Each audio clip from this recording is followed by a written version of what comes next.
Jesus sells. That's why they have cover stories on him in magazines and TV specials, even if some of those things offer strange theories to try to explain away things, like the original Easter, when Jesus rose from the dead. It's interesting to note that Peter and Paul, two key leaders in the early church, were absolute nobodies by the world's standards in the first century when they came to the city of Rome. They were total outcasts, and both were put to death there as martyrs for their faith. Yet now, the memory of these two men dominate that great city, as does, of course, the living Jesus, whom they served.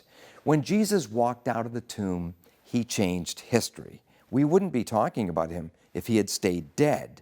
The original skeptics of the resurrection were the apostles themselves. At Jesus' death, they had been very scared. Peter, their leader, denied 3 times that he knew him just to save his own skin. But after Jesus rose from the dead, he appeared to them over and over, and he reinstated the repentant Peter. And when the apostles became convinced of his resurrection, they became unstoppable in spreading the good news of forgiveness through the death and resurrection of our Lord.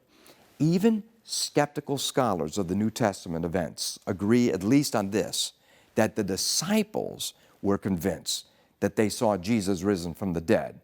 The skeptics don't think he arose, but at least they acknowledge that the disciples absolutely thought so.